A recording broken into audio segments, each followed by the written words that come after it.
Hey, this is Dale Calvert. I'd like to welcome you to Dream Big and Charge Part 2. If you've not heard Part 1 of this session, please do that before you listen to this. It'll mean so much more. And even if you have, it may be a good idea to listen again because repetition is the mother of learning. In this session, I'm going to share with you an entrepreneurial mind state I call jet fuel.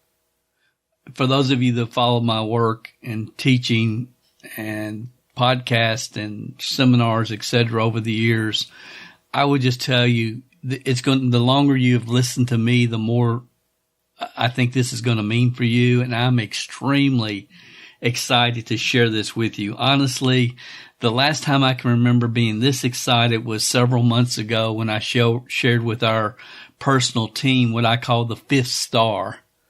When lining up a network marketing opportunity and its real upside potential, and how the fifth star is basically the emotional state of the market.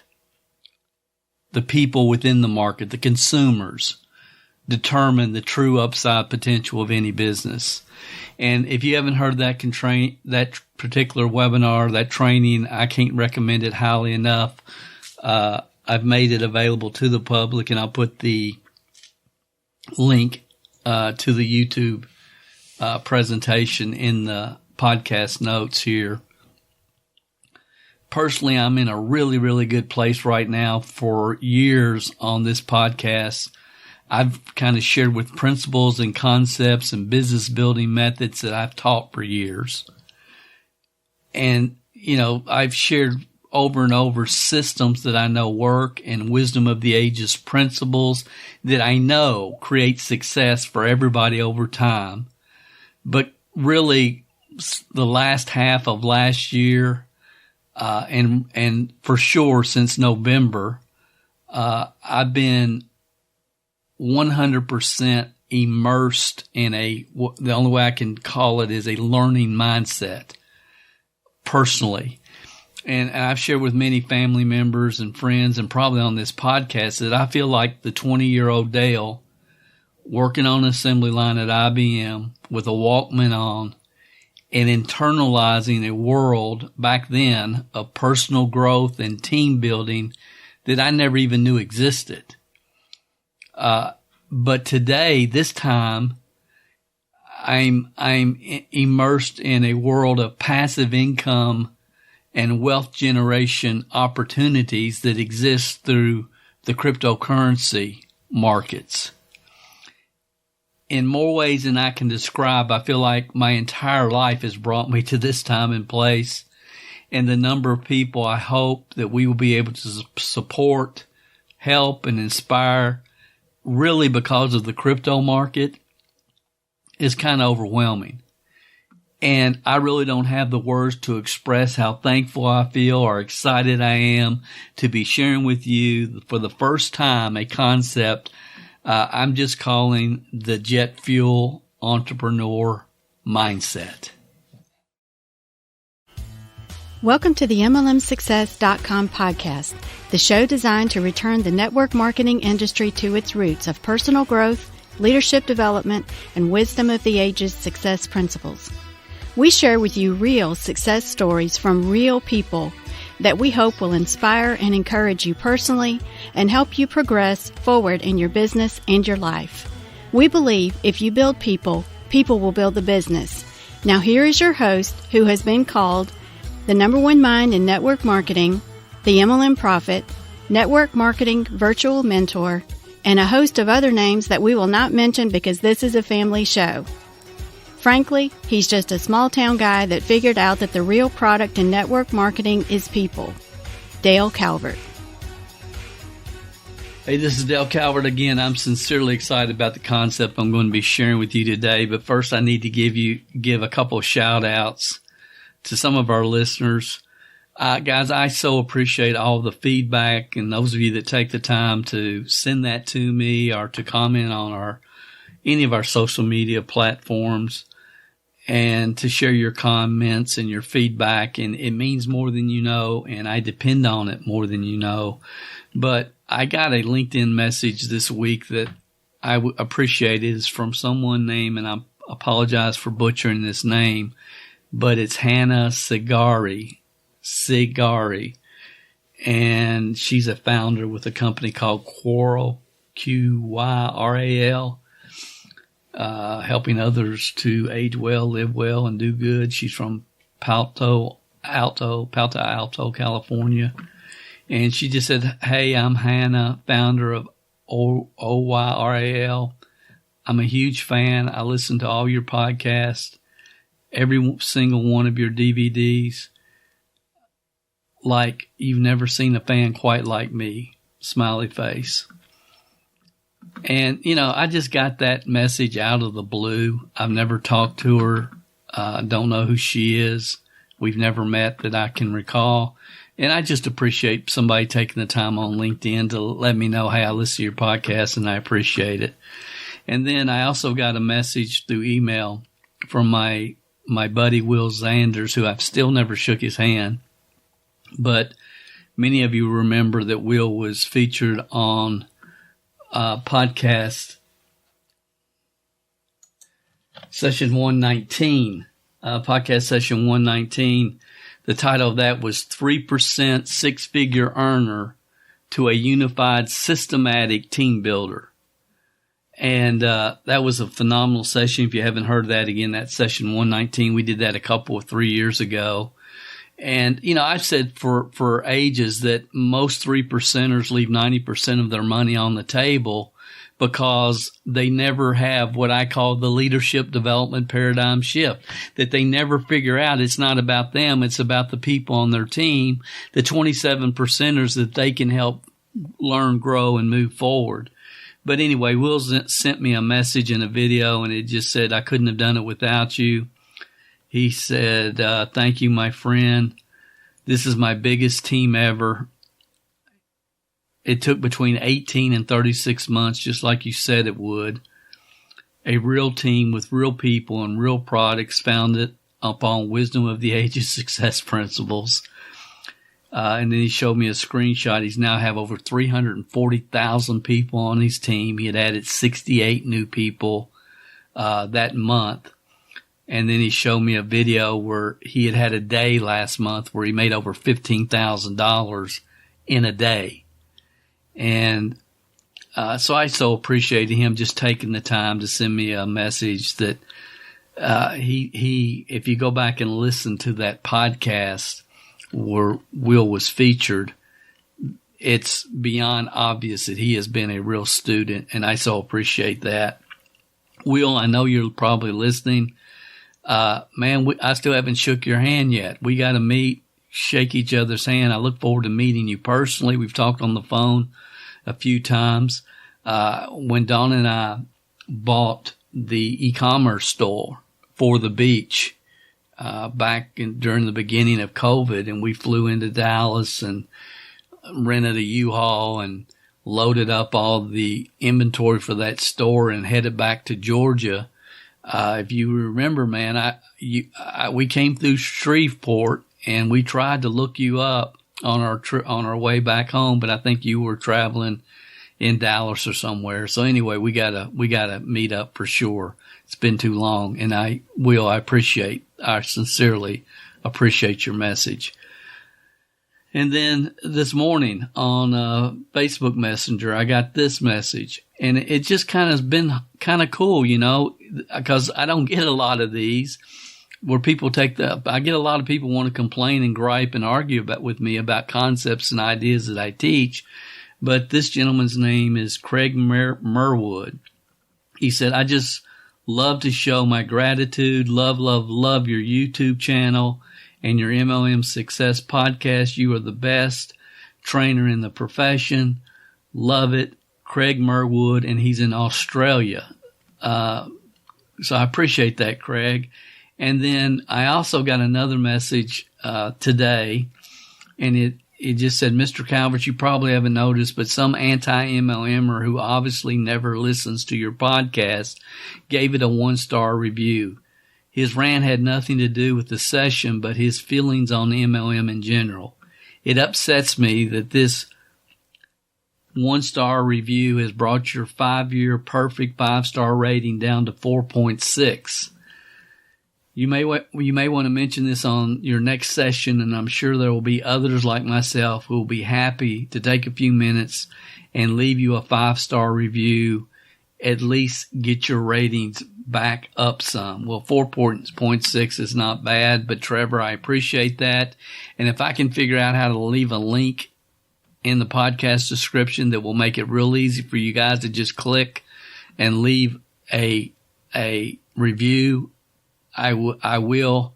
And again, I know a lot of you have left reviews over the years. If you want to leave another one, if you would leave another one, it would probably help me, and I'm sure Trevor would feel better. So I'm going to leave that as well.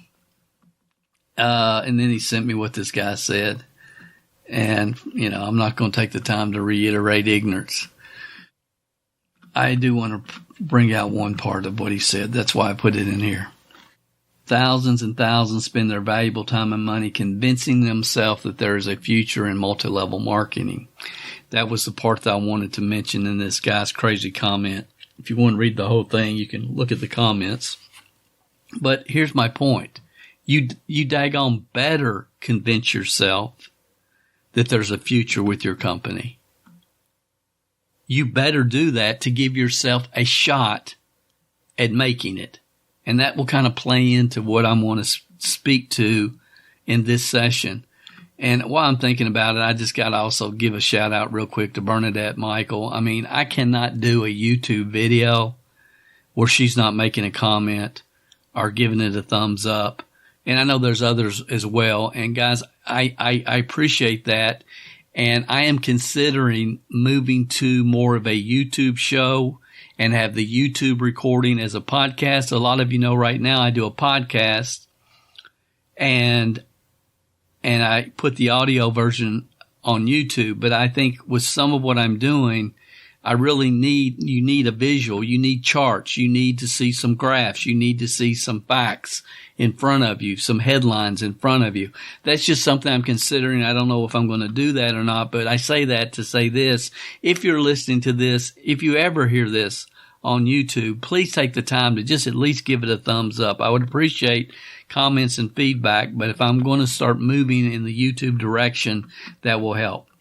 So anyway, in this session, we're going to talk about the 2 types of entrepreneurs that are very rare. You hardly ever see these. They're kind of unrecognizable until they're pointed out to you. And I'm going to talk about the jet fuel entrepreneur and the whale. And here's the easiest way to explain a whale. I mean, in the crypto world, whales are a common term. Whales are the big fish. In the crypto world, whales can affect various crypto protocols. And if they're big enough, like Elon Musk, for example, they can influence the entire crypto market. I mean, when Elon Musk mentioned something about Dogecoin, that kind of put that coin over the edge, and I could give you other examples. I'm not going to. But in my mind, a whale has enough money in their risk portfolio, money they're willing to risk, to take calculated risk based upon their knowledge, wisdom, experience, and instincts, and risk that. And if it doesn't work out, it's not going to sting very bad because they have enough money in their risk portfolio where they can spread the risk across multiple deals. So it's not going to sting too bad. And if it does work out, it can make a very positive impact on their overall net worth. You know, Mark Cuban, back in the day, sold broadcast.com for $5.6 billion with a B dollars in the middle of the dot-com boom. Yahoo bought it. I'm sure they wish they hadn't today, but they did. Everybody was buying up everything, and he sold it for $5.6. So he can easily go on Shark Tank and invest $25,000 for 33 1/3% interest of a company called I want to draw a cat for you. Some of you may have seen that Shark Tank episode. Yeah, the company is called I Want to Draw a Cat for You. And he can do it without thinking about it, kind of on instinct, because he can invest, in that project and other projects. And if he loses the $25K, it's not going to kill him with some of the investments, that he loses on, because he may have the opportunity to make millions in a buyout down the road if and when that company he invests in is bought out or is acquired. So whales have enough money in their investment portfolio to make enough deals that when one hits, the upside potential can be huge. Those of you that subscribe to my YouTube channel at DaleCalvert.com, not my MLM Success YouTube channel, but the Dale Calvert YouTube channel. You guys saw the video, and you know that last week I invested in 3 new crypto protocols, and I'm not going to get into all of it, but they're all related to the baked bean miners. And if you have no idea what I'm talking about, I understand how crazy this sounds, but they're BNB miners. And I went into that and explained that in a video on the Dale Calvert channel. And,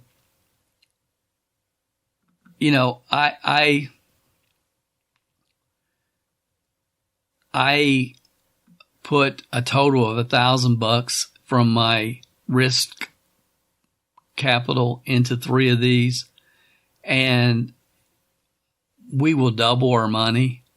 I think 2 of the 3 are kind of, they're slowing way down. They started off crazy. One of them had baked beans exactly, had over $14 million in the protocol, in the platform.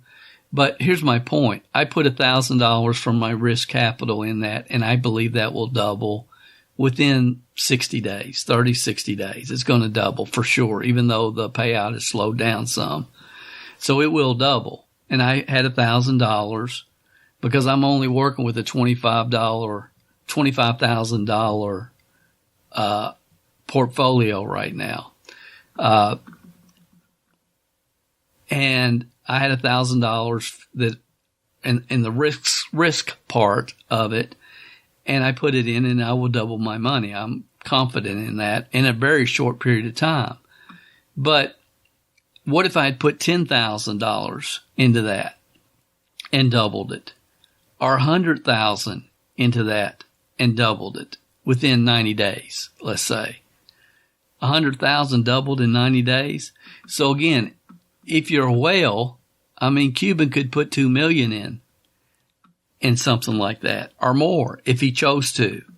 So I just say that so you kind of get an idea of my definition of a whale. And ultimately, the goal in whatever your world is and whatever your definition is, the goal would probably be to become a whale, not a millionaire. You got to get past becoming a millionaire and become a whale. And I've probably shared with you guys that my goal over the next 5 years is to increase my net worth by $10 million within the crypto market. That's my goal in the next 5 years. And that's kind of a lofty goal, considering the fact that many experts feel that the crypto market right now has fallen into a bear market. Many people think and isolate like the first week in November last year as the start of the bear market. Many people have many different opinions, but a lot of people, there's a kind of consensus around the first week in November last year, which was about the exact time that I made the decision to spend all of my personal education time learning everything I could about the crypto market. It was in November last year.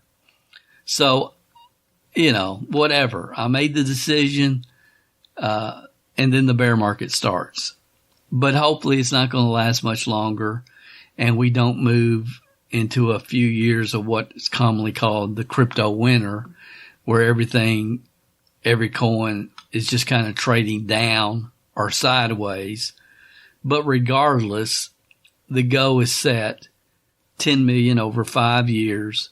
I understand that over the course of many years, there'll be bear markets and bull markets, and I get it. I don't worry about it. I also believe that digital currency is the future of finance, period. End of story.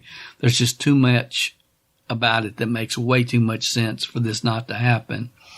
And I started, as I mentioned earlier, this year with a strict budget of $25,000 allocated to crypto projects. Because I know myself, and I have gambler instincts as it relates to business. As I've probably said on this podcast, I've never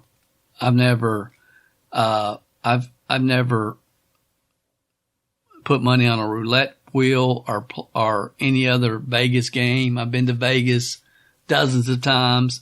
I'm not a gambler. Okay. I was when I was a teenager, and I kind of got hooked on the trots, and I was sitting in a box at the trots every night in Lexington, Kentucky at the horse races, because my uncle had a box there and I could go free, and I got into that world, and I know that I don't ever want to go into that world again because I have this gambler mentality, and I do. But I appreciate having it in business. But I understand my instinct, so I put a strict budget on myself, $25K. I can only invest profits. I cannot add more funds. My risk diversion level is so low that I had to set up these parameters in my own mind before I started down this crypto journey, because I knew I was going to lose some and I was going to win some, and that I was really more my first year in an education mode, and I just needed some money to figure out how to get the money onboarded into different projects. And Jessie talks about the fact that he made the not so smart decision to start trading on margin, which basically is borrowed money, in order to try to reach his goal towards the end of his 1 year to $1 million goal. And he said he made the decision, and then the day after he made that decision to trade on margin, the whole crypto market tanked. I will never, under any circumstances, trade on margin. So I understand those kind of risks. So when I set up my rules before I entered the market, I have very specific goals. I believe done right, winning some, losing some, but doing your research, looking behind the curtain, making the best decisions you can with the information that you have at the time. I believe that it is possible for this year to take the $25,000 investment portfolio and turn it into a $100,000 investment portfolio, to increase it 4x.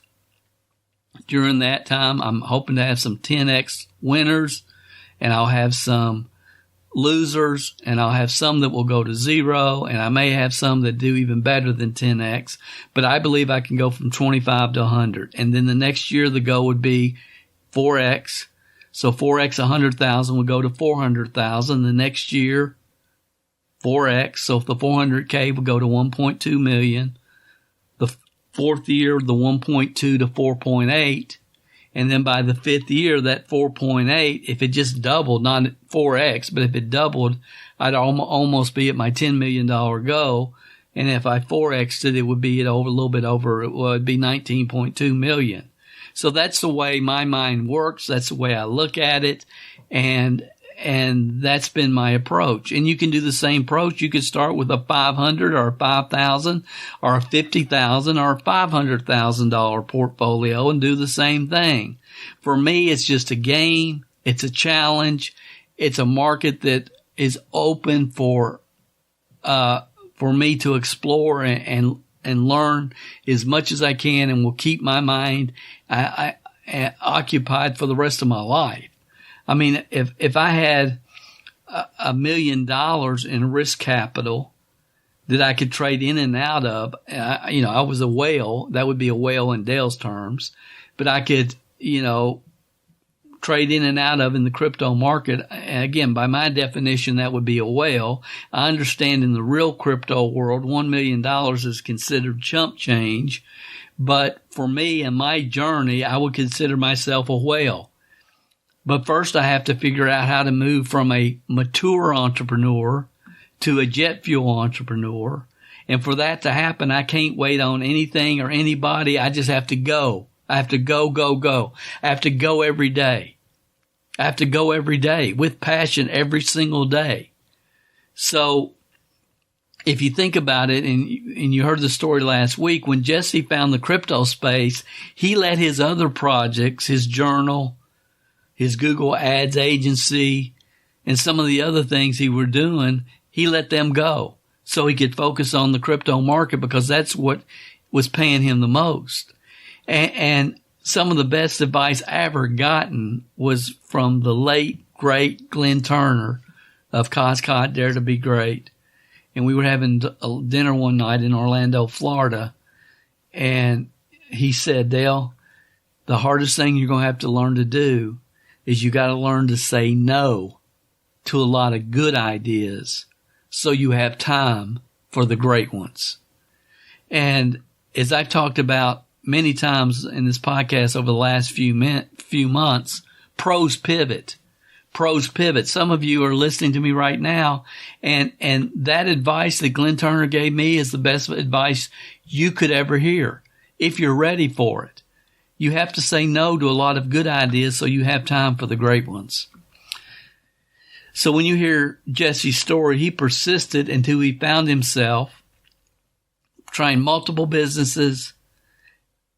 After his photography business that he had grinded and built up to six figures, after he went down the tubes, he grinded and persisted until he found himself in the right place at the right time in the beginning of the DeFi crypto movement that was really grabbing the attention of degens all over the globe. His first crypto investment was in Stoic, and Stoic is a crypto trading bot. And, he invested in Stoic, put money in Stoic in the middle of a bull market when, quite frankly, any trading bot probably would have made you profit, honestly. When everything's going up, all the trading bots look good.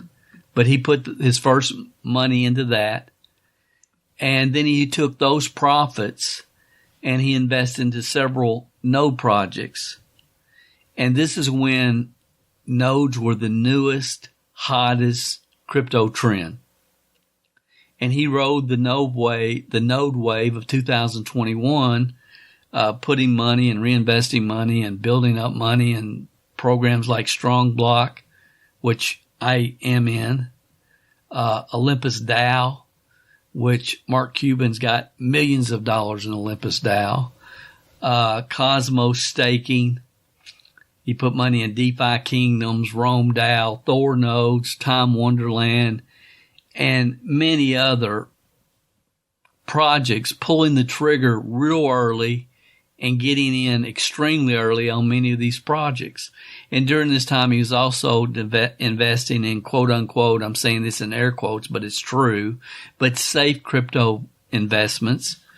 He has videos out there when he found Anchor Protocol and yield nodes that we have talked about in previous podcasts. And just for the record, and of course, I'm not a financial investor, financial advisor. This is not financial advice and all the other disclaimers you might need to hear. But just for the record, I believe that Anchor Protocol and, Anchor Protocol and yield nodes are two of the best investments still in the market today and will be for a long, long time. And, they're considered safe in the crypto world. And, we've written a couple of articles about those over at cmgcrypto.com. I've also talked about both of those in a podcast in the past. I'll just, if I can remember, I'll leave articles or links to those articles in the notes on YouTube. But anyway, during this time, Jesse was also mining with the plug and play Planet Watch miner, which, like many miners, it's not what it once was. I mean, the coin price of Planet Watch was something I was very interested in, but they were sold out of their largest miner, the one that's set outside on your porch. But I was really into Planet Watch. It looked phenomenal in the beginning, but that coin has lost 90% of its overall price the last few months. It's gone from a high of 45 cents to less than a nickel at the time of this recording. So there's no doubt about it. Jessie Eckel and many others rode the crypto node wave. And it's not really over. I don't think it may be, but I don't think it is. But, much like the MLM run of the mid-90s, crypto nodes will never be what they once were. Okay, that type of run only happens once. And they will never be what they once were. There'll be other different spin-offs and other projects that will evolve in this market. But the crypto node run will never be what it once was, just like the network marketing run of the mid-90s will never again be what it once was. But my feeling is that crypto nodes will probably always be here. And that's a topic for another time and another place. As it relates to network marketing. I think network marketing will always be here, but it's never going to experience the run that many of us had in the 90s. As a group, there may be individuals like myself that has those runs because I understand what the 5 stars are all about, and most people don't. And I understand the need, what it means and why you need to pivot, and most network marketers don't. So back to Jessie, he also got into several auto staking compounding projects, like he was in AutoCake and Code, and very early in Titano. And with Titano, he turned this auto staking, auto compounding project, he turned a $3,500 investment into $244,000. $3,500 into $244,000, in a few months. And Titano was one of the first auto staking and auto compounding protocols introduced in the crypto space. Today, he's totally out of that. And the auto staking and auto compounding project that Jessie is in today, in fact, he's heavily involved. He's an advisor to the company, is a company called Sphere Finance, which I am also invested in. And there's been drama around that we don't need to get into, but I am involved in that. And there's an article about that as well in cmgcrypto.com. But my point is, he was participating in several different projects, many different projects. He turned a $760 stake, because he's involved in several different crypto staking projects as well. And he turned a $760 stake in Terra Luna into $130,000 in a few months. So when we really sit back and we really analyze Jessie's story and what's behind the curtain, is he was a very money motivated, but he's a very value focused human being. But he was focused on the money, taking care of his 5 kids. And he did everything. He grinded. And when he ran up on the crypto world, he got there at a good time and place in history. He's smart. He's educated. He looked behind the curtain, and he made a lot of decisions quickly, the best ones he could at the time with the information he had. He became beyond self-educated, going through multiple audio books and investment newsletters constantly. He took massive action. And please hear me, ladies and gentlemen. He didn't take action. He didn't put his big toe in the water to try to learn how to swim. He took massive daily action. Massive daily action. And I heard him talk on a podcast, and this was after he went over the $100,000 mark. And he said, what were the secrets to me, getting my business launched in the crypto world? And he said, I was highly motivated. I was reading and listening. He was actually listening to multiple books a month, all business books, which you guys heard last week, I was actively searching for opportunities in the crypto space. Actively, daily searching for opportunities. I was reinvesting my profits. I tried a lot of things and some of them didn't work. And I accepted failure as part of the journey. Man, that's good advice. That's good advice. And see, jealous people, thumbsuckers, who during this time tried one or two protocols and they lost, they'll all start yelling. I know. And I've seen it. Oh, Jesse just got lucky. He just hit the right projects at the right time.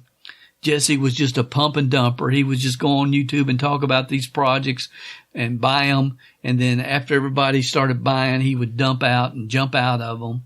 And I'll tell you guys, I've watched this guy for too long. I've listened too much. I've looked too far behind the curtain. And I 100% disagree. I believe most mature entrepreneurs who have traveled the journey would agree with me and have really paid attention to this guy. Jessie Eckel, hey, this guy's just getting started. He's just getting started. I mean, as many of you know, at one point on my journey, I retired from building teams for over 15 years. I moved into a consulting, training, speaking role for many different network marketing companies. At the time, my reality had far surpassed my expectations. I made several $1 million the last couple of years before retiring from building teams the first time when I was 39, and I was done. The responsibility of working with people just became too much for me. And the number of people that seemed to not be able to talk unless their thumb was in their mouth, it appeared to be growing at the time I retired when I was 39. And believe me, it has drastically grown. But I was just tired of it. And for 15 years, anytime I did an article, any type of content, I always was hearing all these different people. I heard, yeah, Dale did it back in the 90s, but he couldn't build a team today. He did it in the 90s. And the same thing is going to be said about Jesse. You know, he hit the crypto market at the right time. He pumped and dumped, blah, blah, blah, blah, blah. I believe he can and will prove all of them wrong. And I talked about this multiple times, but, you know, I personally went into a coast mode. Yes, I was learning and building businesses in multiple niches and consulting and accepting up to 2 speaking gigs a month for various organizations. But emotionally, I mean, from a charge, you know, go for it, hit the ground running standpoint, I was done. I told Dawn when we got married, look, I've lived a lifestyle most people can't even dream about. I've lived the best days of my life, and I'm just chilling right now. And part of the reason that I re-entered the market with MPB, honestly, was to rub it in the face of the naysayers. I mean, but with MPB, I was there because I started as a consultant with that company, and I knew back then, this was 10 years ago, the grocery delivery was going to be a coming trend. And this was, you know, before Instacart, before any grocery stores or Walmart had any type of curbside pickup, and, you know, all the common programs for grocery shopping and delivery that we see today. I saw the trend 10 years ago, and that's really what attracted me, because I believe the owner, who I later found out was just a stone cold liar, but I believe the owner who told me he was putting together an investment group to buy up and expand the Piggly Wiggly grocery chain. He was going to buy all the Piggly Wigglies around the United States and expand them into every state. And the distributors around the United States would be able to go to the grocery, fill up their carts, and uplines would make BV on all grocery purchases. Can you imagine making an override when your downline goes to a grocery store and buys their Captain Crunch? I mean, come on. So the dream, the vision, if it was ever going to be pulled off, would have been phenomenal. I wasn't going to let that type of opportunity pass me by. And this guy sold me a bill of goods. And I thought, well, I'll consult, but man, I want to build a team. So we had a great run there. I made a lot of money. We met some absolutely phenomenal people that are still friends today. Pete Kawanko, Chuck and Afton Brown, Dr. Michelle, and those people that we met with that company are always going to be friends. Dave and Charlie, and the list goes on and on. I mean, we met some phenomenal people there. But over time, the owner showed his hand, making multiple dishonest moves. And then he started not paying some people who had left and gone to another company, but they earned their commissions, and he stopped paying them the commissions, not because they were cross-recruiting or anything, just because he didn't want to pay them. Long story short, he wanted to start this super cycler program. I told him, absolutely not. It's not the time. This will not work. You do not want to do this. It's going to look like a money grab, and it was a money grab.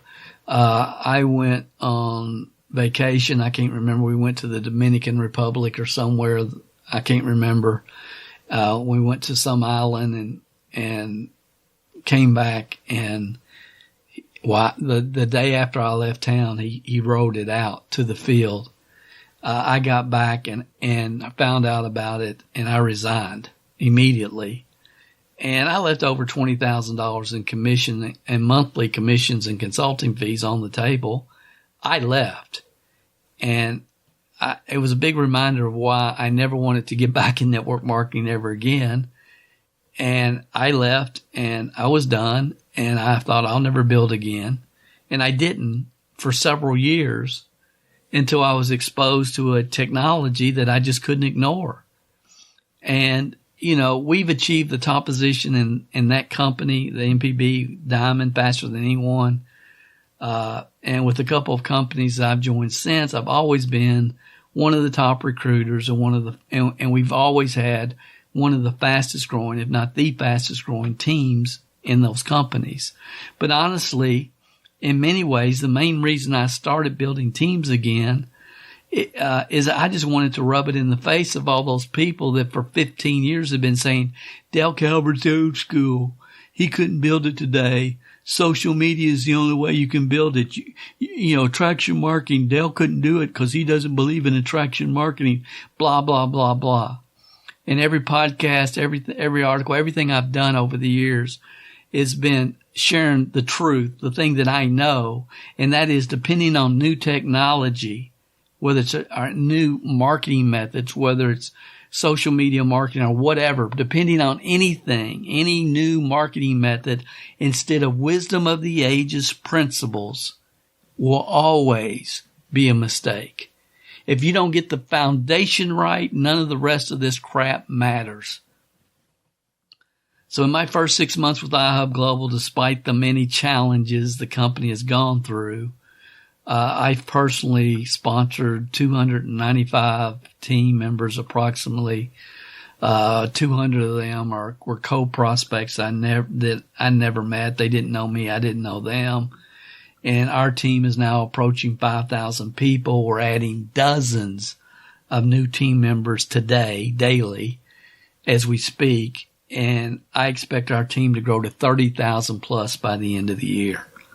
So to all of those that ran their mouth for years saying Dale couldn't build a team today, at this point, I would just say that you're an attraction marketing idiot. And at this point, the track record is beyond proven, and there's nothing else to say about it. Thank you for allowing me to get through that rant. It wasn't until over the last 5 years or so that a lot of self-observation that I've come to realize there's only one way to keep score as an entrepreneur. There's one way. And that is one thing, one metric, increase in net worth.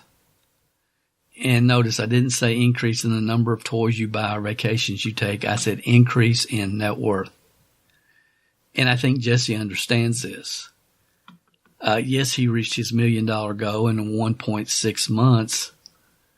But what did he say? He said, my next goal is 5 million. And he said, who knows, maybe one day 1 billion.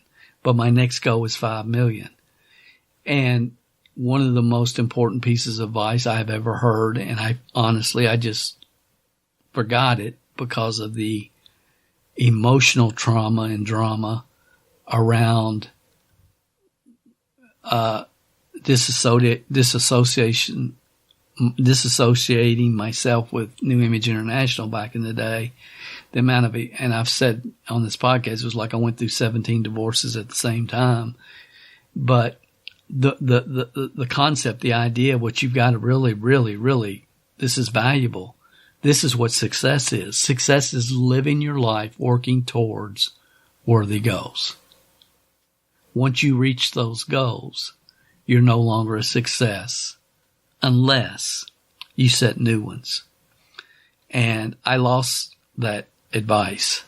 I lost it. And I can blame it on the trauma and the drama. And really, that's really what happened. But it's like, I'm done. I'm finished. I'm going to coast. I've made enough money. I've made good investments. I'm coasting. And that's kind of where I was.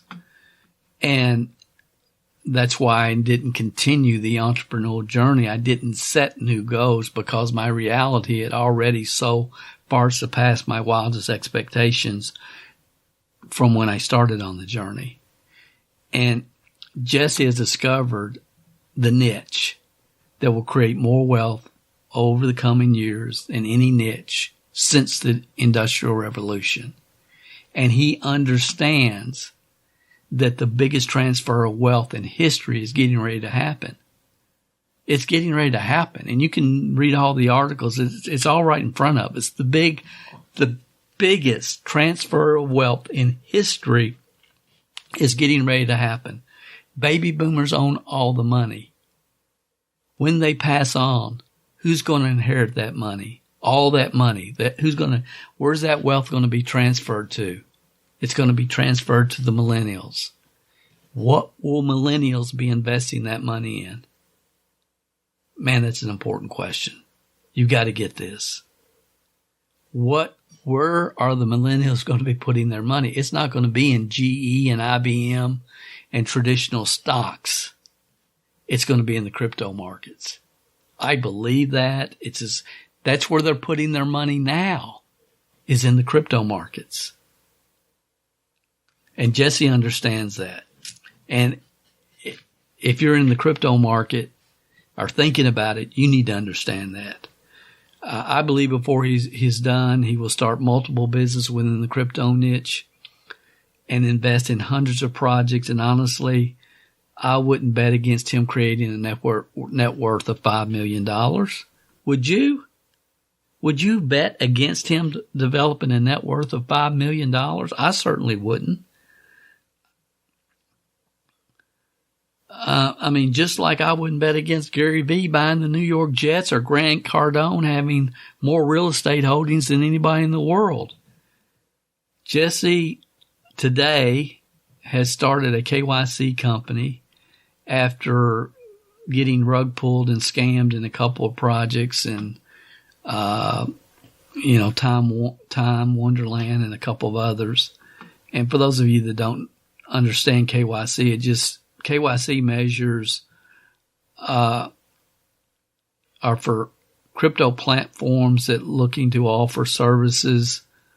What they do as this whole crypto world continues to grow and the industry continues to grow and mature globally and nationally, financial regulators are putting more pressure on firms. And a KYC company, basically, they will verify who's behind it with IDs and legal papers. So in the event something goes wrong and there needs to be some type of criminal charges filed, the people that were behind the project to begin with, that information is turned over to authorities. But anyway, he started a company called the Obsidian Council, and it's taken off. A lot of people are using his company for their KYC before they start specific products.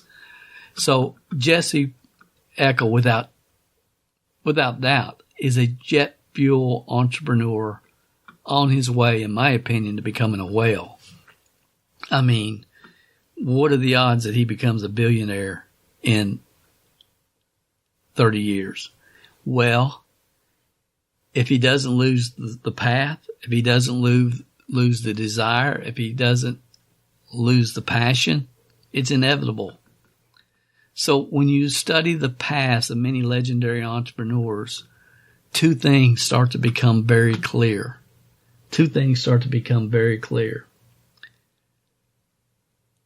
Number one, all 5 stars line up. And we'll talk about network marketing, but and as well as traditional business, it doesn't matter. All 5 stars line up, and the most important star is being the 5th star, where you're where you're marketing a product or a service that doesn't have to be sold and that the market cares about. And if you don't understand that in the United States, we are in a crypto curious market, that people are curious about the cryptocurrency market, when you've got, 6 different Super Bowl commercials around crypto platforms, and I could go on and on and on. I'm not going to. But if you don't get it, you're just not paying attention. Your head's under a rock somewhere. What do you think people have the most interest in right now? The crypto market, or the newest, greatest face glob, or the newest high-level nutritional product from Jupiter, or whatever else you want to throw in the mix? And you got to understand that. Success Magazine said, if people want what you're selling, you'll get rich. In network marketing, you got to get with the company where the 5 stars are lining up. The right company at the right time in history, the right corporate leadership team. You don't want to get involved with the Piggly Wiggly buyout dude that I was involved with. The right product or service that people want. Proven, sequential, and in network marketing, this is overlooked. You want to be with a team that has proven sequential mindset and leadership development training, as well as proven marketing methods to get the message in the marketplace. And then the 5th star, and the most important, is the emotional state of the market ultimately is going to determine your upside potential. And that's why, being in a crypto curious market, it's just like fishing in a barrel. And for every business niche, I'm sure that the stars are different, but I am also just as sure that the 5th star is congruent in every niche. So that's number one concept. Number two, and this is what people need to really kind of try to wrap their minds around. The people that are jet fuel entrepreneurs, it's usually their first shot at real business. It's their first rodeo. And they just happen to land somewhere where the stars have lined up. Their first one. It's their first one. And this only happens and can only happen once, because by the time you're involved in 5 or 6 businesses, you should learn from all of them. And after 5 or 6, if you're aware and you adjust, then you should be very close to becoming what I would call a mature entrepreneur. And by definition, a mature entrepreneur cannot have the naivety or the confidence that comes with having a huge, audacious go like Jessie did. See, you can't know what you need to know to be a mature entrepreneur and have the naivety of a Jessie Eckel. And we talked about this last week. I'm not going to go through it all again, but there's 5 types of entrepreneurs. Actually, there's 7. The first, entrepreneur. That's 97% of the network marketers. It's just a huge social club. Nobody's doing anything except blowing smoke up each other's dresses. Then you have the ready, fire, aim entrepreneurs. They fire before they aim. Then you have the ready, aim, fire entrepreneurs. And then you also have the ready, fire again entrepreneurs. I would put Jesse in that category in the beginning when he decided he was going to take his inheritance and invest it. He was going to become a professional stock trader with absolutely no training. And then number 5 is the mature entrepreneur. By contrast, back in the day, the most fired up, focused group of people that I was ever around was the Amway crowd.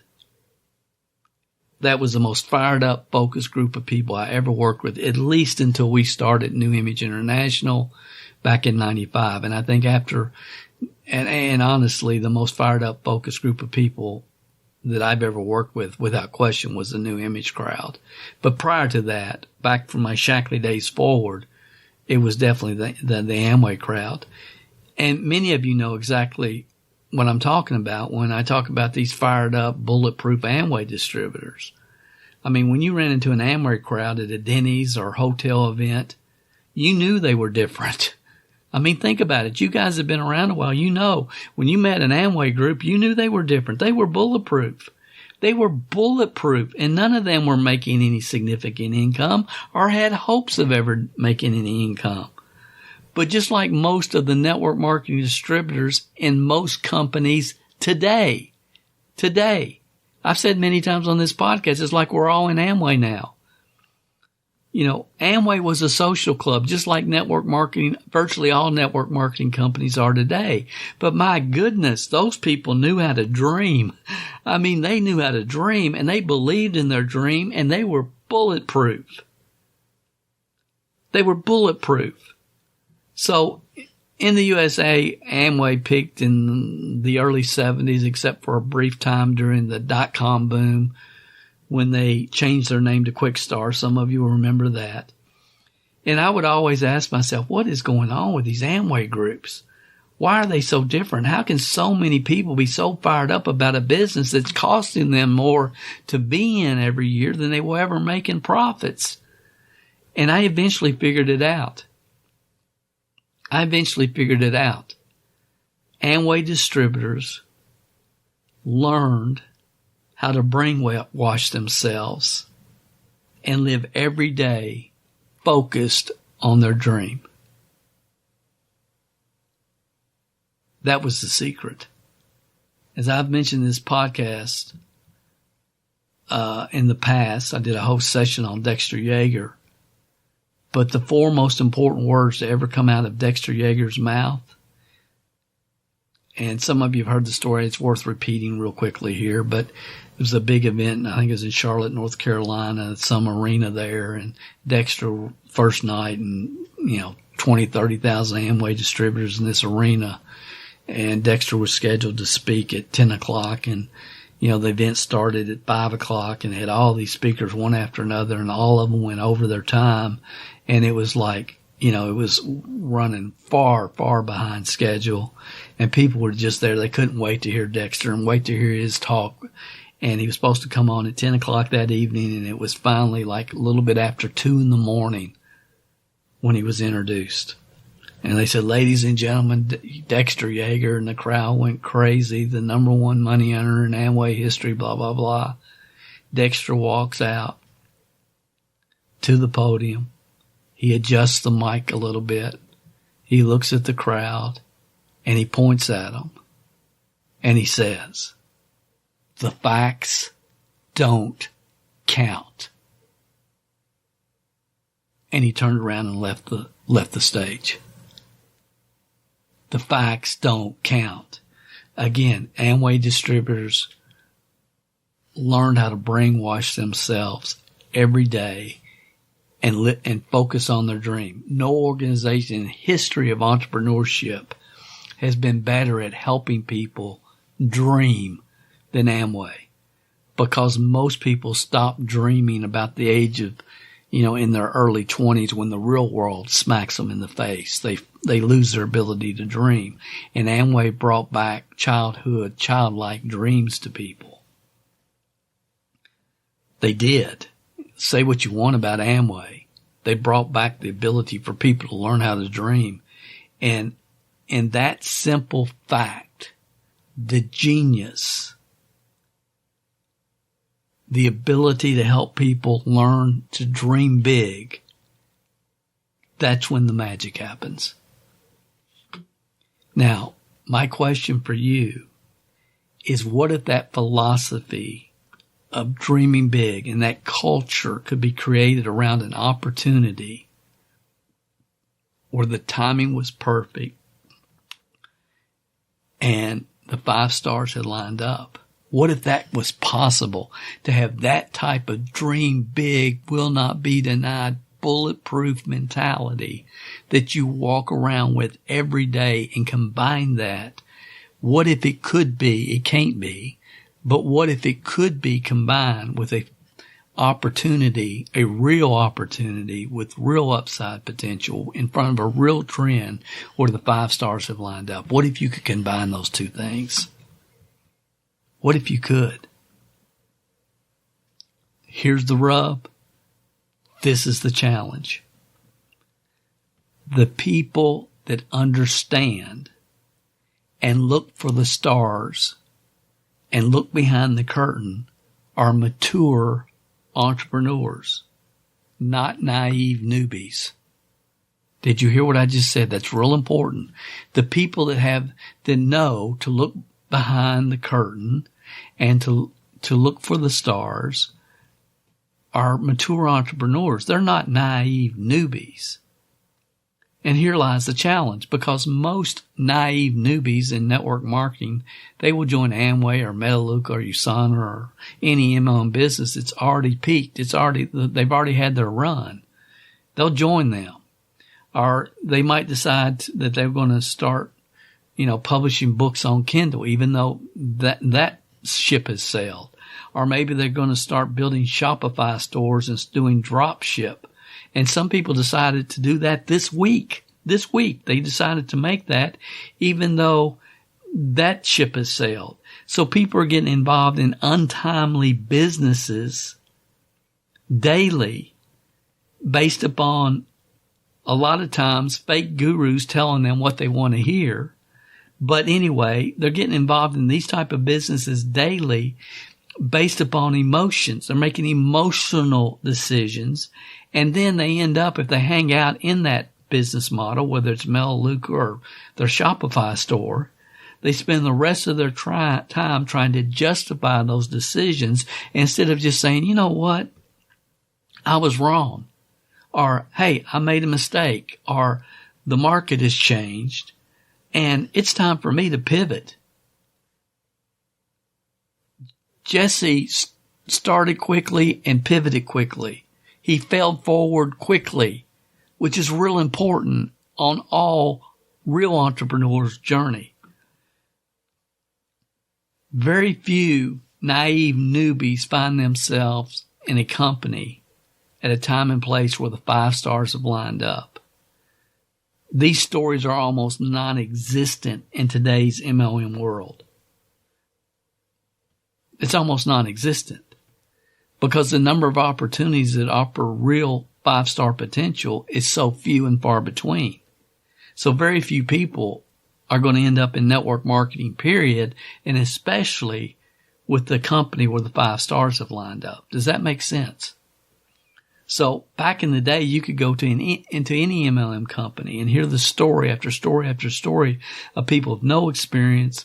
They joined the company. They replaced their full-time income within 3 to 5 years. Some were making over $100,000 a year and on their way to creating true financial independence. But ladies and gentlemen, those days are gone. Those stories are over. Those stories are over. Companies and those with leadership titles talk about, well, the FTC doesn't want us to talk about income. And that's true, but you know what? In the mid-90s, the FTC didn't want you to talk about income either. Okay, and again, I'm not debating this. I agree, the FTC doesn't want you to talk about income, and it's not a good idea. But the real reason that companies keep preaching this, the real reason is they don't want their new distributors to know, the new people that are joining them, to realize, hey, there's no income to talk about. I mean, I don't care what company you're with. Show me one person in your entire company right now, whatever company you're with, who's never been in network marketing, never built a team. They started, and within 3 years, they were able to make 100,000 plus income. Tell me one. Doesn't exist. It's people moving from deal to deal to deal to deal to deal, following the leader. The leader's making bridge money deals with company owners, and it's a friggin' social club. It's not a business. I hope you guys can hear what I'm trying to communicate. I hope you can hear what I'm trying to communicate. I promise we're leading somewhere, but you got to get these points. Every whale entrepreneur you can name, and these are like multimillionaires and billionaires, okay? I'm not talking about self-made millionaires. I'm talking about whales that have large discretionary incomes that they can allocate to high-risk investment ideas or businesses. Every one of them, every whale entrepreneur you can name started as a naive newbie. They may have had a college education. They may be educated, but they were a naive newbie. Steve Jobs included.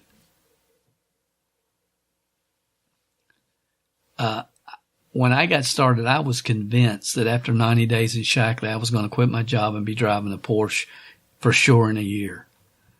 And what I didn't know is that Shackley, at the time, like Amway, had peaked back in the 70s. And the 5 stars were not lined up. Heck, I didn't even know I was supposed to be looking for stars. I mean, can you guys relate to this? I didn't know. None of us know. I was a naive newbie. I mean, my favorite TV show back in the day was A&E Biography. And I've always had a disdain for those that were born with silver spoons in their mouth.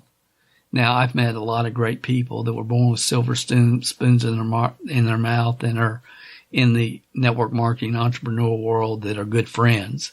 But in general, growing up in Kentucky and all the second and third generation horse money and all these kids that never worked or grinded a day in their life, it just gave me a disdain growing up. But I also always had a fascination for self-made entrepreneurs who had big dreams and went to work and grinded it out until they figured it out. They grinded it out until they figured it out. Doesn't that sound like Jessie Eckel? Success leaves clues, ladies and gentlemen. Business Insider had an article that I found, and it said that 60% of self-made millionaires were not A students and many never attended college. Now, some of you know I wrote a book about this. Oh, it's on Amazon. I wrote it probably 8 or 10, 12 years ago, maybe longer. And it's called How to Get Rich Without a College Education. And I can remember a lot of people close to me saying, Dale, you shouldn't name this book that. You shouldn't say that. That's not true. Parents are going to be mad at you if their kids get a hold of this book, blah, blah, blah, blah, blah, blah, blah, blah, blah, blah, blah, blah. And these are some of the people that like really close to me. But I did it anyway because I knew it was true and I knew people needed to hear it. But anyway, in this article, it says, I'm just going to read you some parts of it. It said 70% of self-made millionaires in my study, this is this guy that wrote the article, study, were not exceptional students. In fact, more than a third underperformed academically. Academic success comes easy to those with high IQ, but success in life does not come easy. It is filled with pitfalls, obstacles, failures, and mistakes. Success requires persistence, mental toughness, and emotional toughness.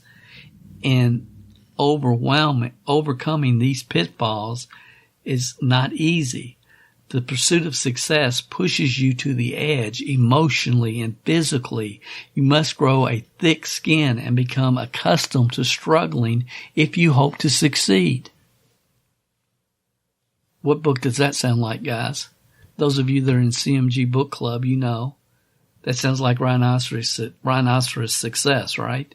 You got to have thick skin. The article continues. High achievers choose to keep learning. They choose to, okay? They don't have to. They choose to keep learning. And in many cases, they start learning for the first time after their formal education is completed. Those who struggle academically may be more accustomed to dealing with struggle and making it a daily habit to overcome the pitfalls of struggle. Consequently, they can develop more of an immunity to the fear of failure and the fear of making mistakes. This is important because success is built upon a mountain of failure and mistakes. That's how you build success, on a mountain of failure and mistakes. What's interesting about self-made millionaires in my study is despite the fact that they did not have high IQs, they nonetheless grew their intelligence significantly over their lifetime. They never stopped trying and they never stopped learning until about 10 years ago. The notion of being able to increase your IQ would have seemed impossible, but things have changed. Science has discovered that it is possible. We are now learning more about EQ, emotional intelligence, those who are aware of people and their emotions and devote time to personal improvement seem to rise to legendary levels of success. Though these high EQ people seem to be the category the majority of self-made millionaires fall into, while the high IQ academics seem to find themselves trapped in the corporate structure, too concerned of what others may think to attempt to face their fears and break away from the status quo. Truth is truth, ladies and gentlemen. Again, this article, where did it come from? It came from, I think, Business Today. Business Today, is that what I said? Yeah, Business Insider. Business Insider. 60% of self-made millionaires were not A students, and many never attended college. So, a cop-out for a lot of people, especially a lot of the entrepreneurs, is, I don't have a college education. They don't understand. Formal education makes you a living. If you become self-educated, you create a fortune. I mean, we all know that Bill Gates, Mark Zuckerberg, and Steve Jobs never completed college. But you can look at the stories, guys, and you start to understand that formal education has very little to do with real success. Self-education has everything to do with it, and the willingness to dream big and grind. The willingness to dream big and grind. I'm going to share a couple of things with you, and then I'm going to wrap this up. We're going to have to go to part 3. I just want to share a couple with you, and then we'll pick this up next week. But Ralph Lauren, after studying business for 2 years at some branch college in Manhattan, Ralph Lauren dropped out of school and joined the Army. He left the Army in 1964, married his wife, got a job at a manufacturer that made ties. He went against the grain, designing wide ties instead of the skinny ties that were popular at the time. He sold $500,000 worth in his first year. Today, the Ralph Lauren, the tycoon, is worth $7 billion. Ralph Lauren. Why? Okay. Ralph Lauren. He didn't have a 4-year college degree. He got a job as a tie maker, but he followed his instincts. He followed his guts, and he went for it.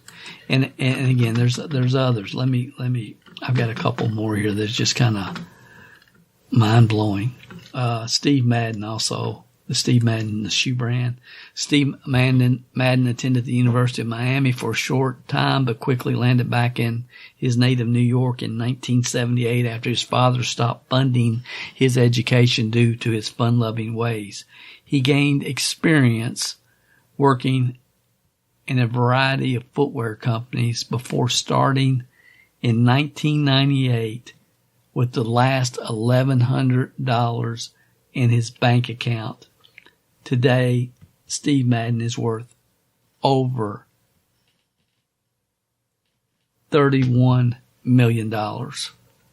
Sean Combs, P. Diddy, hip-hop mogul, businessman, designer, and TV personality, Sean Diddy Combs might have a $900 million net worth, but he didn't need a college degree to get there. Rachel Ray, the celebrity chef, cookbook author, and Emmy-winning talk show host, grew up surrounded by different styles of cooking and has held a number of roles in the food industry.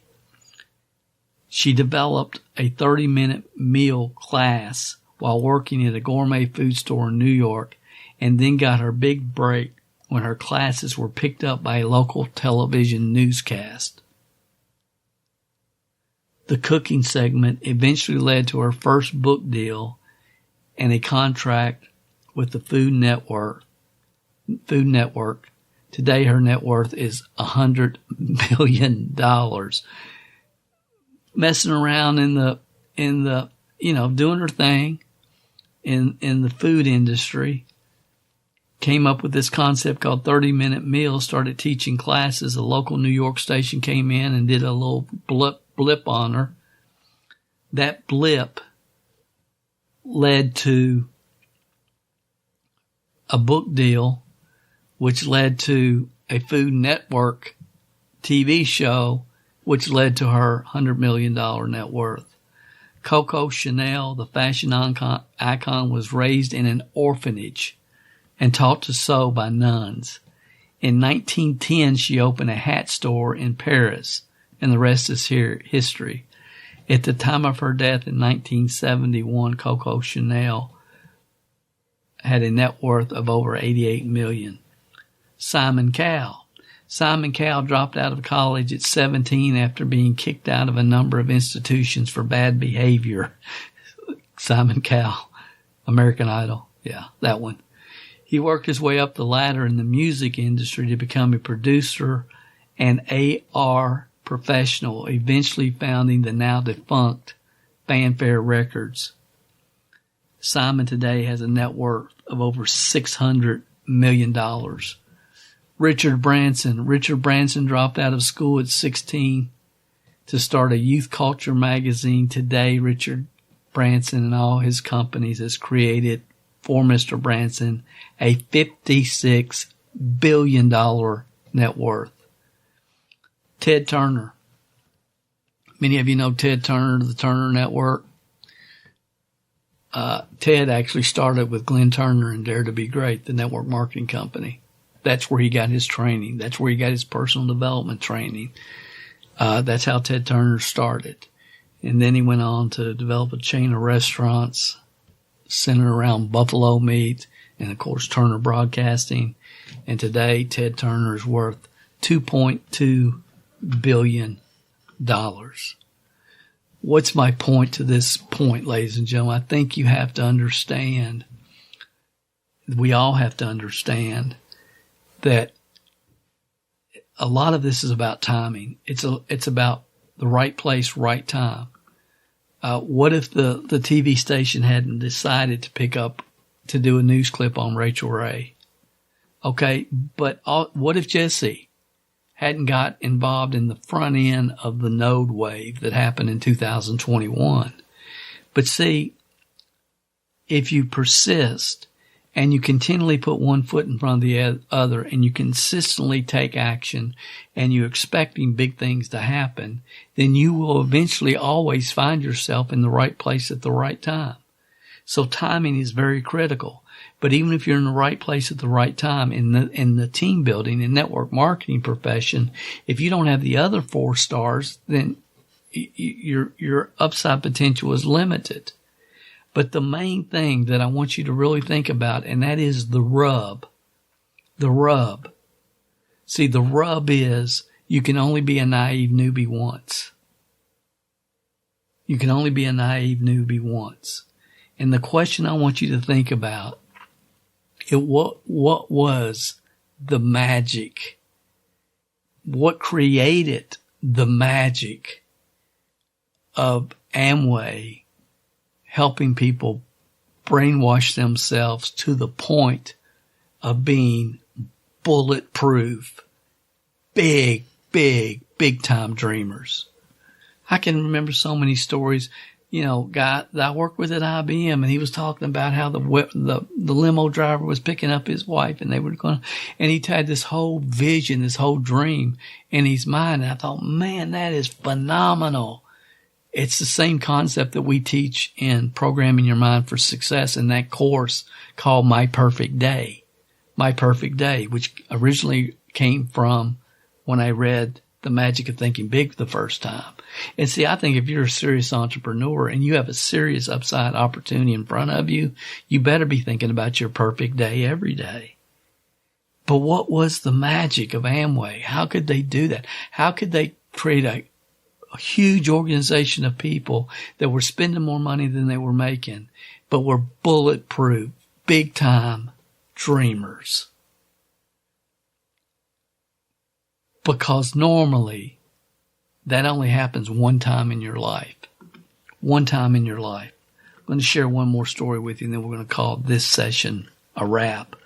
And I love Shark Tank. It's probably I go to sleep a lot of nights watching whatever I missed or whatever I recorded on Shark Tank.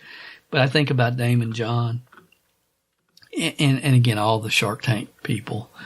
But, Damon John was born in Brooklyn, New York. He grew up in Queens. He attended a Catholic school for 7-8 years. And when he was 10, his parents got divorced and he started working. I mean, from the time he was 10 years old, he was out there working. He was selling something or handing out flyers and so on and so forth. And when he was a senior, they allowed him to work full-time job and attend high school, going back and forth on a weekly basis, but he was able to create credits. And he said this time is when the entrepreneurial spirit was kind of really ingrained in him back in those high school days. And after high school, he was waiting tables at Red Lobster. That was his job. And when he was 16, his mom had remarried and he got a lot of good direction from his stepfather, business direction. And he ended up starting FUBU, the clothing line. And he started out of his mother's house in Queens, New York. He had the idea to create a clothing company for young urban men. And his mother taught him how to sew. And she supported him by allowing her house to be taken over as his office, his manufacturing facility and everything out of his mom's home. And as I was, doing the research on this, I think about when I was 14, I started my first business, which was a direct mail business out of my parents' home. And they allowed me to do the same thing, keep my shelves, do my inventory. It was called Calvert's Secondhand Magic, by the way. People have asked me that. I bought and sold secondhand magic tricks. As many of you know, I was a magician in my high school days. And I ran ads in the Magic Publications, and people sent away from my list once a month what I had available. It's all direct mail. But anyway, so Damon started, and he started with these wool ski type hats, and their tops actually tied off, and they were very popular in urban communities at the time. And he said, he would sell them for $20, and he would sell as many as he could. Then he would go home and create 90 hats, and then he would go out on the streets, and he sold as many hats as he could. He said he would stand on the corner of Jamaica Avenue, and there was days when he was making $800 a day, and this whole phenomena started.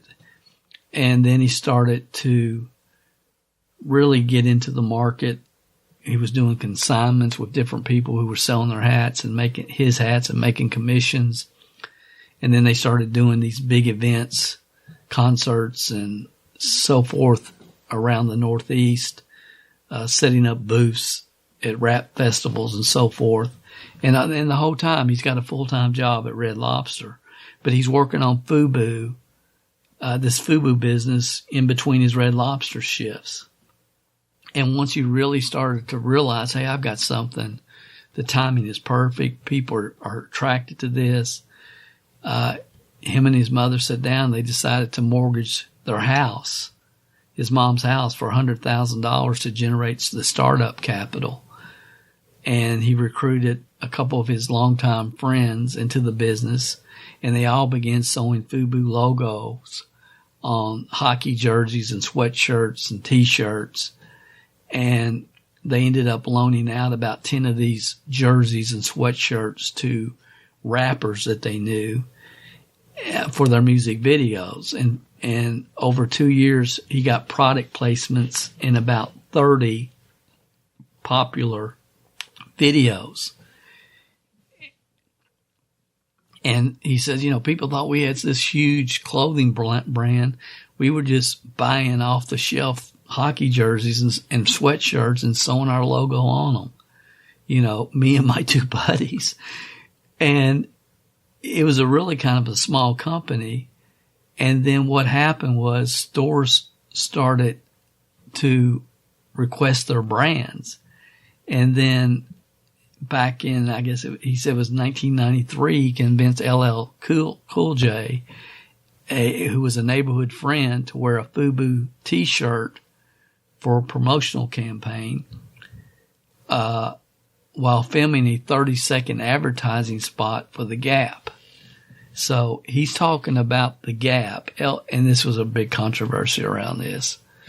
The Gap just missed it. They were too stupid to know the difference, the CEOs and their ivory towers at the Gap. But LL Cool J is talking about the Gap getting paid big money to do this Gap commercial, but when he's doing it, he's wearing a FUBU T-shirt. And it was just controversy, but man, it put the company in motion. And then in 1994, he ended up getting a $300,000 in orders from Macy's at a Las Vegas trade show. And his mom had to take out another mortgage on her house in order to fulfill the orders because he had been turned down by 27 different banks for a loan. And his mom used the last of their money to take out a big advertisement in the New York Times. And as a result of the FUBU ad, he ended up making a deal with Samsung Textiles, which allowed them to complete the orders. And FUBU has earned over $6 billion in global sales today. Okay, that is a great example of a naive newbie hitting jet fuel out of the gate, business one. A Red Lobster waiter with an idea who hit a market about the time rap videos were really getting popular on TV. He got the name in front of the marketplace. He created this demand for his product and created a $6 billion business in global sales. I want you to think about what we've talked about. I haven't got to the main point, but I've given you some things to think about. Because here's the question I really want you to think about. Have you ever operated on jet fuel? And some of you that have been involved in network marketing, I know, I've seen it. You come back from an event, usually, and your ignorance on fire for a few hours, a few days, sometimes a few weeks, sometimes a few months. But my point is, for a period of time, you get up every day determined to win that day. You're focused about you're bulletproof. You're like an Amway distributor with this huge My Perfect Day, picking me up in the limousine, blah, blah, blah, in your mind, and you believe it and you're going for it. Most of you have had that experience at some point on your entrepreneurial journey. Jet fuel. Jet fuel only happens once, normally. Once. And it happens like it happened for Damon John. Jet fuel. Jet fuel, man. Jet fuel. He had something that's working and he's grinding at it as hard as he can go every single day, sewing and selling. But it's jet fuel. It's a mental state. And if you've ever experienced what I'm talking about, even for a short period of time, the real question, if you want to achieve your full upside potential, it's real simple. If you want to achieve your full upside potential, you have to find the right opportunity at the right time in history where the 5 stars have lined up, and you got to work it daily with a jet fuel mentality. Many of you listen to me, I know, because I know who you are, you know who I am. You found the right opportunity at the right time, but you don't have the jet fuel. I don't have the jet fuel. I'm getting it. So the question I hope you'll think about this week is, where does the jet fuel come from? Where does your jet fuel come from? And if you don't know, you need to figure it out. The hint. Where does the Amway jet fuel come from? Where did that come from? This is Dale Calvert. Thanks for listening. We'll talk to you next week on another session of the MLM Success Podcast. Remember, guys, the teaching is in the words, but the learning is in the silence. What does that mean? It's your thoughts. Your thoughts on what we've shared on this session. Don't let it go in one ear and out the other. Really think about where's my fuel? How am I going to get my jet fuel? Think about that this week. Leave me a comment or a review, whatever they call it, in the comment section. I'll try to find that link and put it below in the description and on the YouTube channel. Leave that for me, and I will be back with you next week. Thanks, guys. If you haven't gone over to iTunes yet and rated and left this podcast a review, what are you waiting for? At Calvert Marketing Group, we want to spend our time on the projects that we know are providing the most value for our clients and customers. You leaving us a review and feedback on iTunes is something that helps us more than you realize. And more importantly, it helps others like you find us. So if you've not taken the time to rate this podcast, please go over to iTunes and do that for us now. It will only take a couple of minutes out of your busy schedule. Work harder on yourself than you do on your business, and we will be back next week with another inspiring success story, wisdom of the ages training, or answers to your questions.